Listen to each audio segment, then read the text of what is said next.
So I'm not sure if any of you guys have heard this yet, but the mining pool, MiningSpeed, closed its doors this week.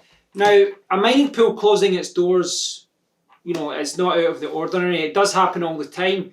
But this was one that did kind of grab my attention because earlier on in the year, I mined at MiningSpeed for a few months, and I mined quite a lot of different coins there.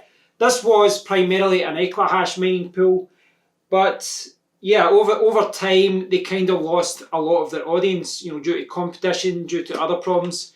I was mining SafeCoin there originally, and when there was I think when there was the fork, they did something. There was a point where the SafeCoin network went down, or they were making some changes, and I switched over to Equipool, and then I kept MiningSpeed as the backup pool, and then I kind of kept it that way. But a month or two later, I remember checking MiningSpeed, and they had very few miners actually mining there.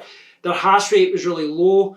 And I didn't go back to them simply because there was few people mining there. They didn't have a lot of hash rate, which meant that if you were one of the miners that were mining there, if you were mining for days, it was fine, but there was quite a lot of variance, so you weren't finding blocks for a long time in comparison to other pools. And I do understand that you don't want to give all your hash rate to one pool. You really don't want to, spread the hash rate about so that no one can 51%, etc. But when the hash rate is so low, it's not encouraging, and you really don't want to take the risk and go there either, because you could be mining there for a long time and not find any blocks. I think this is a reminder that running a mining pool is quite difficult. The margins are quite thin, and you see a lot of people, looking at mining pools and they think, well, these guys must be making a lot of money. But there's a lot of work that goes on in the background to make sure that everything ticks over, to make sure that, from a security point of view, nothing is going wrong as well. But we saw recently Zerg pool closed down, MiningSpeed is going down as well. And I think that it is quite difficult. One of the biggest things, one of the hardest tasks for any mining pool is getting started. And it's kind of catch-22, because in order to get a mining pool going, you need to bring miners in, but to bring miners in, you need to have miners there already. I've seen this a lot in Discords where people would jump into the Discord, they jump into the team room, the mining room or whatever it may be, and they'll ask people to join their mining pool. But when you check their mining pool, they've got like 0 miners, or they've only got like 1 1050 Ti mining or something like that. And you really do need a lot of hash rate for a pool so that you can start finding blocks, then people jump over to it. So it's quite hard for a pool to get started. I think that at the very least, anyone who starts a mining pool should have a pretty good GPU mining setup or an ASIC mining setup. I think that if they're starting a GPU mining pool, I think they should have like 30, 40, maybe 50 GPUs. I really do think that they need a good starting point to get their pool started, especially in the beginning. But once they've got it going, they can attract other people. But even at that, it does require a lot of time to maintain it. And I saw a comment from Key. Key's part of the SafeCoin team, and I saw his comment about it. He was involved with MiningSpeed since, well, I think from the start, but certainly since last year. And he said that they were spending a huge amount of time with it, and yeah, they just weren't making a lot of money. So I think a lot of people don't understand that it is quite difficult to run a mining pool. It's very time consuming.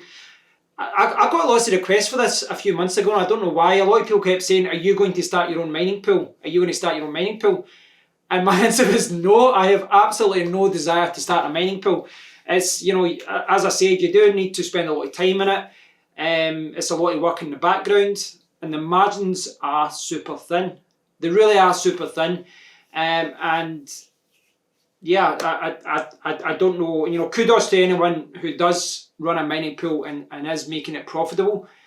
But I do think you really do have to be a big pool. It's kind of catch-22. I guess this is, the same you see in sports, where all the little guys aren't making much money, but when you get to the top, you do make good money. I can draw some parallels with that with YouTube, where, the top guys are making millions. Most other people aren't. And I do think that's the same with mining pools, where the larger pools are probably making some good money because they've got so many users. But small to medium pools, I don't think these mining pools are making any money at all. Certainly not enough to justify the time that they spend maintaining them. So yeah, if you're an Equihash miner, I'm sure you know, I'm sure you've heard of MiningSpeed, you've probably used it, but they are no more. Which is a shame because MiningSpeed was always a good pool. One of the things I liked about it was they always supported new Equihash coins, they always supported new ones, and it was a great way to find out about new projects. You know, they've got SafeCoin, Bitcoin Z, Snowgem, Bitcoin Private. They covered a lot of different coins there, but yeah, sadly they are no more. Let me know what you think about it, guys. I'd love to hear your thoughts on this subject, so please do leave a comment below, and I'll speak to you all in the next one. Take care.